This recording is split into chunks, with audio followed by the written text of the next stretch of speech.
NATO countries have been pushing to increase their defense spending since the Russian seizure of Crimea in 2014. However, the challenge lies in recruiting enough soldiers to fill the ranks and improve combat readiness.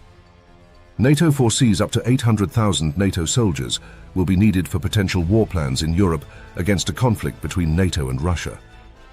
22 of 32 NATO countries rely on voluntary service to recruit new members to the armed forces, but they are struggling to meet new recruiting goals and recruit more than what they lose on an annual basis.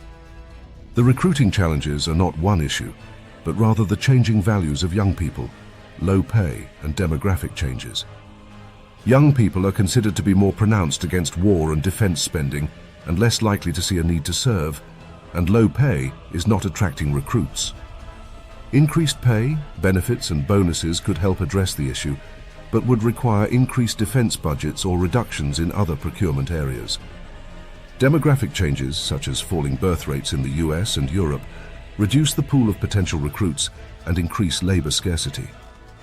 Technology can address these issues, with automation allowing armored vehicles to reduce crew sizes, drones on the battlefield, and the evolution of pilotless bombers, fighters, and submersible drones.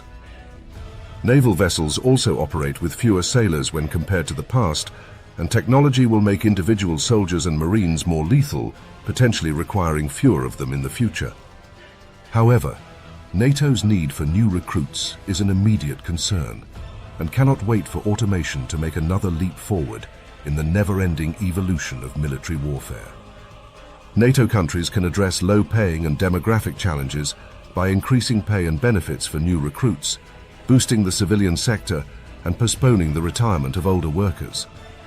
However, this could lead to a cycle of inflationary labor wages, as both military and non-military sectors vie for the same portion of the eligible labor pool.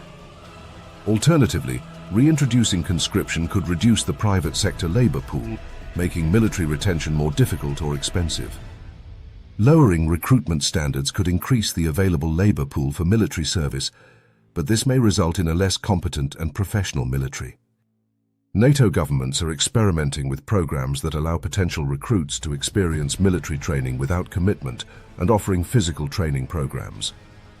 However, these steps alone will not address the full recruitment issue in the expected time frame.